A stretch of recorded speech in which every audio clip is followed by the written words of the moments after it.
বাংলাদেশ জামায়াতে ইসলামীর কেন্দ্রীয় নির্বাহী পরিষদ সদস্য এটিএম আছারুল ইসলাম বলেছেন, যারা ভারতের তোষামোদী করবে তাদের দ্বারা দেশের উন্নয়ন কখনো সম্ভব হবে না। কারণ ভারত কখনো বাংলাদেশের উন্নয়নকে সহ্য করে না।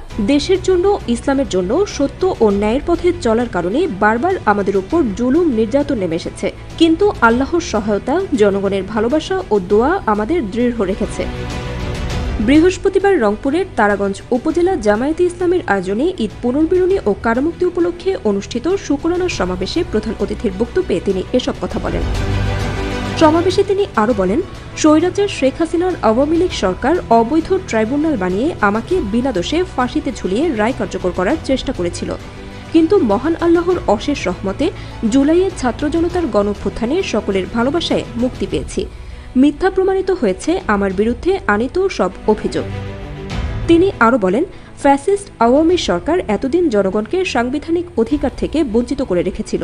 দ্রুত সে অধিকার ফিরিয়ে দিতে হবে। তিনি দলের নেতাকর্মীদের উদ্দেশ্যে বলেন, সবাইকে শিষ্টাচার বজায় রাখা ও গঠনমূলক সমালোচনার রাজনীতি করতে হবে। আমার চাওয়া পাওয়ার কিছু নেই। আমার যৎসামান্য যতটুকু ছিল, মৃত্যুকে জেনেই সবটুকু পরিবারকে দিয়ে দিয়েছি। আমি আপনাদের জন্য কাজ করে যেতে চাই। আমার কাছে শুধু জামায়াতে ইসলামী নয়, সকল ধর্ম, বর্ণ ও দল মত নির্বিশেষে সবাই আমার কাছে সমান। মহান আল্লাহ আমাকে নতুন করে জীবন দিয়েছেন। আমি সর্বশক্তি দিয়ে আপনাদের খেদমত করে যেতে চাই।